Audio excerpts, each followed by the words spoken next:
Di perjalanan ke tempat kerja, Lee Sung, manajer bank bersama kedua anaknya menerima telepon misterius yang mengatakan bahwa ada bom di dalam mobilnya. Awalnya Lee Sung tidak percaya, namun beberapa saat kemudian mobil rekannya meledak tepat di depan matanya. Seolah belum cukup, polisi pun mengejarnya dan dia dijadikan tersangka aksi terorisme. Bagaimana kelanjutan ceritanya? Selamat mendengarkan. Pada hari itu, Lee Sung ingin pergi mengantar kedua anaknya ke sekolah. Anaknya bernama Hae In dan Min Jun. Di saat masuk mobil, Hae In menyadari ada bau aneh dalam mobilnya. Tapi Min Jun, adiknya, mengatakan bahwa itu adalah bau kentut kakaknya. Di saat akan pergi, istrinya tiba-tiba datang dan mengatakan dia yang akan mengantarkan anak-anak pada hari ini. Tapi Lee Sung mengatakan bahwa dia saja yang mengantarnya. Ada aura negatif dari mereka berdua, sepertinya mereka sedang bertengkar. Di perjalanan, Lee Sung menelpon rekannya yang bernama Junho. Mereka membahas tentang proposal bahwa hari ini mereka ada rapat penting dengan Tuan Park. Tiba-tiba ada suara handphone berbunyi. Lee Sung berpikir bahwa itu adalah bunyi telepon dari anaknya Hae In. Tapi ternyata itu bukan handphonenya Hae In. Lee Sung mencari keberadaan telepon tersebut.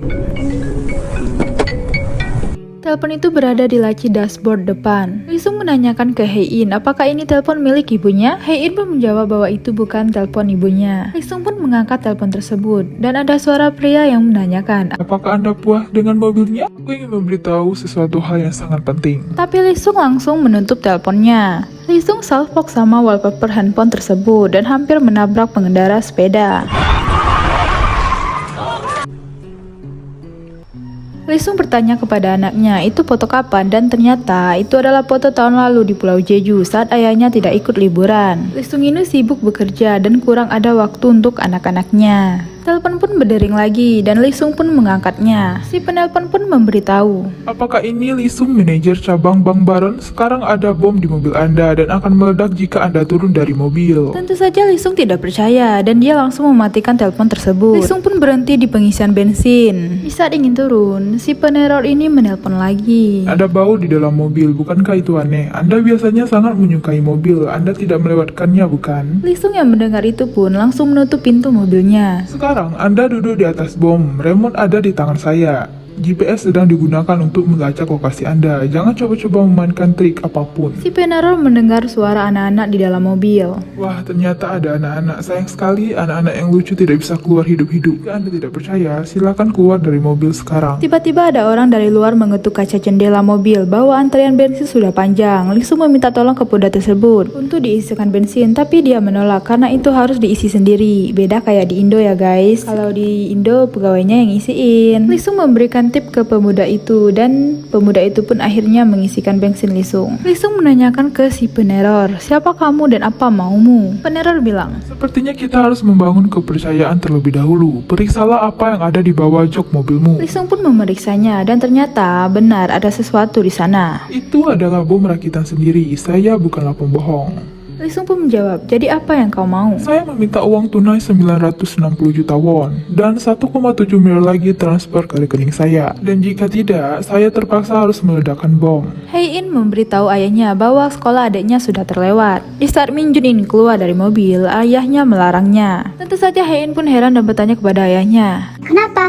Jangan marah pada kami hanya karena ayah bertengkar pada ibu." Posisinya sekarang telepon terus tersambung ya guys kepada si peneror. Si peneror menyuruh Lee Sung mengatakan kepada anaknya bahwa ada bom yang terpasang di dalam mobil. Lee Sung mencoba untuk tenang dan mengatakan kepada anaknya mungkin saja itu adalah penipuan. "Haruskah kita menelpon polisi?" Si peneror memuji Hae In. "Ternyata, Anda sama ayah sama-sama pintar. Aku peringatkan sekali lagi, jika kau melaporkan ke polisi atau orang lain, dan jika suasana hatiku memburuk, bom itu akan segera meledak." Lee Sung yang penasaran pun memfoto di bawah jok menggunakan handphonenya. Lee Sung pasti kaget tentunya, brengsek kata Lee Sung. Rekan Lee Sung Junho menelpon bahwa dia memberitahu bahwa dia tidak bisa datang ke pertemuan hari ini karena ada orang yang meletakkan bom di mobilnya dan meminta uang darinya. Lee Sung pun memberitahu bahwa dia juga menerima telepon seperti itu. Lee Sung pun pergi menemui Junho. Di sana rekannya Junho sedang berdebat dengan istrinya bahwa istrinya ingin turun dari mobil karena dia ingin pergi bekerja. Suaminya melarang melarangnya, istrinya tidak percaya bahwa ada bom di mobilnya. Dan istrinya pun meminta bantuan ke Lisung untuk membujuk suaminya, tapi Lisung malah menyuruh istrinya tetap berada di mobil. Pengemudi mobil di belakang sudah mengamuk karena Lisung menghadang jalan. Lisung memutuskan untuk parkir terlebih dahulu. Istrinya Junho pun keluar dari mobil dan tiba-tiba mobil pun meledak.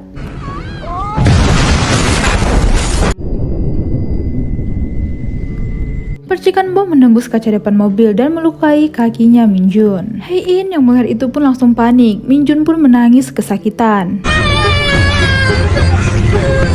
Lisung pun mencoba untuk menenangkan dan menyuruh Hei-in mengikat dengan dasi agar darahnya berhenti. Lisung ingin pergi ke rumah sakit, tapi si peneror bilang, Untuk apa pergi ke rumah sakit? Kalian tidak akan bisa turun. Bukankah kalian melihat tadi? Jika turun akan langsung meledak. "Aku akan memberi uang dan apapun yang kau inginkan," kata Lisung. Tapi si peneror ingin uang terlebih dahulu baru bisa ke rumah sakit, dan uangnya jadi 2 kali lipat karena rekannya tadi sudah meninggal. Jadi Lisung yang harus membayarnya sebesar 960 juta won tunai dan 3,4 M ditransfer ke rekeningnya. Lisung bilang dia akan memberikan uang tunai 960 juta won. Dia ingin pergi ke rumah sakit terlebih dahulu dan meminta waktu 1 minggu untuk mengumpulkan uang 3,4 M tersebut. Si peneror bilang jika ingin ke rumah sakit harus membayar sekarang. Jika kurang dari 1.000 saja, kesempatan akan gagal. Lisung yang mulai emosi berteriak dan mengatakan, "Bukannya aku tidak mau memberimu uang, tapi aku harus menjadi orang kaya terlebih dahulu." Dan di mana dia bisa mencari uang sebanyak itu dalam sekejap? Si peneror bilang, Bukankah kau manajer cabang bank yang secara pribadi mengelola pelanggan penting? Apakah itu sulit untuk mendapatkan 3,4 M? Lisung mencoba menenangkan kedua anaknya, terutama Minjun. Lisung menelpon Ketua Yon. Dia memberitahukan bahwa dia berhasil mengambil alih perusahaannya Tuan Park. Tapi dana yang disiapkan kurang, jadi Lisung menyuruh Ketua Yon menghubungi pelanggan VIP dan menjelaskan hasil proyek menjadi 9% hingga 10%. Tapi setelah dijumlahkan, total yang dikumpuli baru 2,6 M. Si peneror pun memuji kemampuan berbohongnya Lisung, terlihat sangat alami.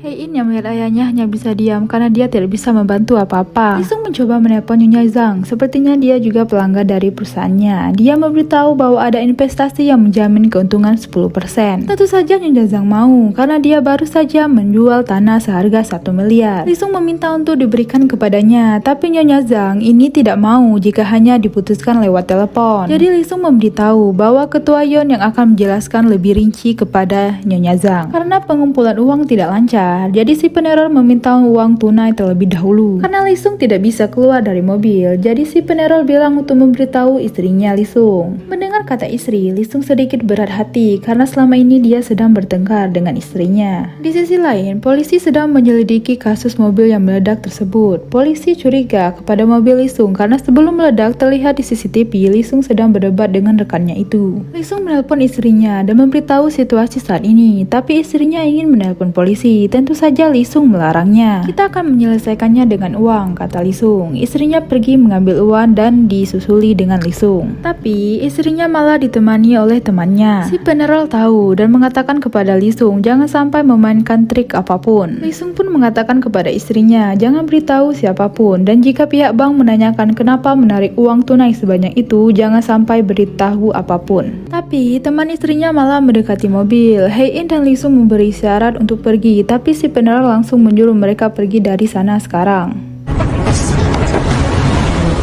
Teman istrinya tadi memberitahu petugas, sepertinya ada hal yang mencurigakan. Si peneror menyuruh meletakkan uang di samping toko terserbah, dan istrinya memberitahu bahwa dia melihat pria tinggi, tapi Lisung menyuruh meletakkan uang lalu segera pergi. Tiba-tiba istrinya berteriak, dan petugas yang dipanggili temannya tadi menangkap seorang pria. Istrinya memberitahukan bahwa dia sudah menangkap penjahatnya.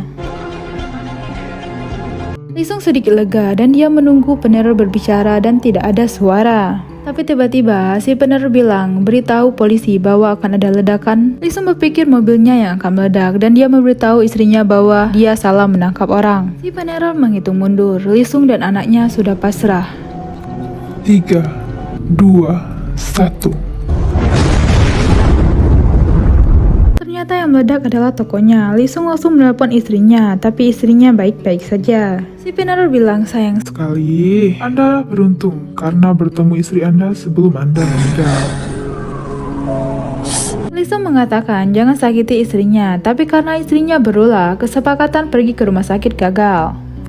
Polisi yang sedang menyelidiki kasus ledakan bom yang pertama menerima laporan bahwa ada ledakan bom baru dan diselidiki bahwa Lisung mengirim istrinya ke sana dan mengirim uang ke lokasi. Jadi Lisung sekarang menjadi tersangka aksi pengeboman. Di sisi lain, Lisung mengkonfirmasi bahwa uang 2,6 M sudah ditransfer ke si peneror. Sisanya lagi-lagi diusahakan. Tapi tiba-tiba Minjun anaknya mengatakan bahwa kakinya sudah tidak merasakan kesakitan. Dia menanyakan apakah dia bisa main sepak bola di masa depan. Jadi sedih. Hein pun menangis dan dia meminta ayahnya pergi ke rumah sakit. Tapi tiba-tiba mobil polisi datang dan Lisung meminta untuk pergi ke rumah sakit. Karena si peneror tidak mengizinkan, Lisung pun mematikan telepon dan pergi meninggalkan polisi. Lisung pun dikejar oleh polisi, sulit dengan polisi yang lain. 차량 자동 주차로 방향으로 도주 중.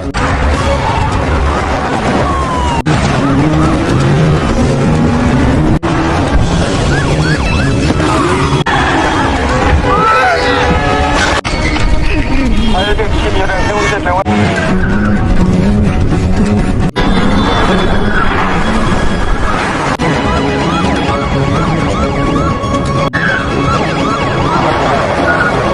Lisung pun dihentikan oleh helikopter dan Lisung pun dikepung. Si peneror menelpon lagi dan memarahi Lisung karena dia mematikan telepon. Polisi datang dan menyuruh Lisung mematikan mesin mobil dan turun. Tapi si peneror bilang untuk mengikuti kata-katanya bahwa Lisung harus memberitahu polisi bahwa di dalam mobilnya ada bom. Jika polisi tidak menyuruh dia keluar, maka Lisung akan meledakkan bom. Jadi seolah-olah Lisung adalah si peneror sesungguhnya. Polisi memblokir jalan keluar dan tim penjinak bom dan penembak jitu pun datang. Tim penjinak bom datang dan memberikan minuman dan dia memberi isyarat dan menyelipkan telepon. Lisung pun menelpon si peneror, tapi si peneror tidak menjawab, malah mengirim SMS untuk membuang telepon tersebut. Sepertinya si peneror ini sedang berada di lokasi dan melihat kejadian. Lisung pun melihat sekeliling dan membunyikan klakson agar mendengar dari telepon. Tapi sayangnya, ternyata banyak pria yang sedang menelpon. Tiba-tiba sinyal hilang dan ternyata jaringan di area itu dimatikan oleh tim penyidik. Tim penjinak bom pun datang dan Lisung pun memberitahu apa yang terjadi. Anjing pelacak pun datang dan memeriksa keberadaan bom. Mereka pun meminta telepon si peneror, tapi Lisung hanya menyerahkan telepon miliknya. Ternyata bom hanya terpasang di kursi depan. Jadi, anak-anak bisa diselamatkan. Tapi di saat Hein disuruh keluar, Hein tidak mau karena dia melihat tim penembak jitu yang siap-siap menembak ayahnya. Hein pun langsung duduk di kursi depan dan mengaktifkan bom. Hein sangat berani, demi melindungi ayahnya dia rela terjebak bersama ayahnya.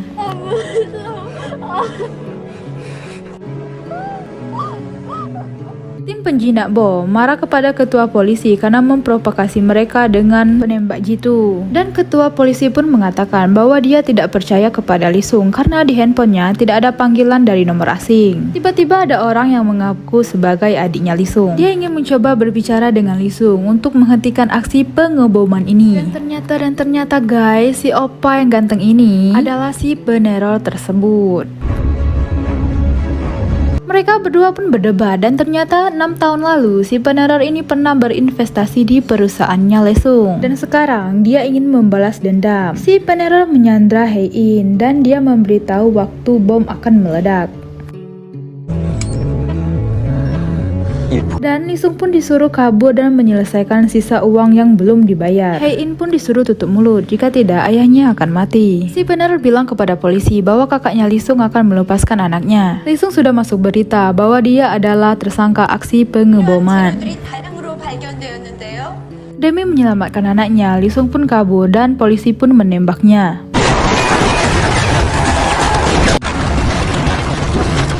Istrinya Lisung yang melihat berita memberitahu polisi bahwa orang itu bukanlah adiknya. Tim penjinak bom tadi langsung memberitahu polisi bahwa orang tadi adalah tersangkanya. Lisung pun menelpon wakil presdir untuk dipinjami uang, tapi mereka tidak mau karena Lisung mentransfer uang 2,6 M tanpa sepengetahuan perusahaan. Dan mereka pun membekukan akun Lisung dan merekam pembicaraan tadi bahwa Lisung menggelapkan dana nasabah. Si peneror mengingatkan kasus 6 tahun lalu bahwa ternyata istrinya peneror pernah berinvestasi berinvestasi besar di perusahaannya Lisung. Lisung menghancurkan data orang-orang yang berinvestasi dan dia dipromosikan gara-gara investasi itu. Istrinya yang sedang mengandung bunuh diri karena tidak bisa menyelesaikan masalahnya.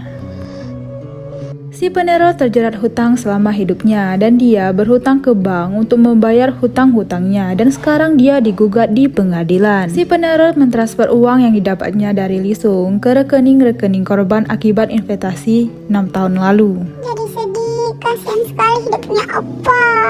Si peneror memberitahu lokasi putrinya dan Lisung pun bergegas ke sana. Seharian ini Lisung berpikir kenapa kejadian ini bisa terjadi kepadanya dan akhirnya dia tahu bahwa itu adalah kesalahannya. Dia sebenarnya tahu bahwa dia merugikan banyak orang tapi dia masih tetap melakukan itu. Dia mengatakan kepada putrinya bahwa dia sangat mencintai keluarganya. Si peneror masuk ke mobil dan dia ingin mati bersama Lisung. Tapi Lisung memberitahu peneror untuk tetap hidup dan merekam suaranya Lisung. Dia akan menjadi saksi agar si peneror terbebas dari hutang-hutangnya. Tapi si peneror tidak mau, dia ingin mati bersama Lisung. Polisi pun datang dan Lisung melihat bahwa bom akan meledak sebentar lagi.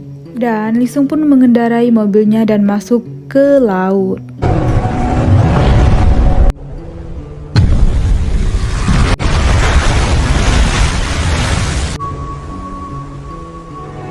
Di dalam laut, Lisung mencoba untuk menyadarkan si peneror. Lisung menahan jok dan setir menggunakan buku. Lisung pun keluar dan bom pun meledak.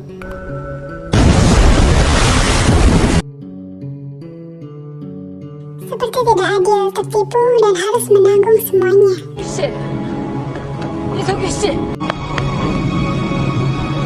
Lisung pun selamat. Untuk menebus kesalahannya, Lisung pun menjadi saksi dan berada di pihak korban dan dia menggugat perusahaannya sendiri. Apa pesan moral yang bisa kita dapat dari film ini guys? Komen di bawah ya.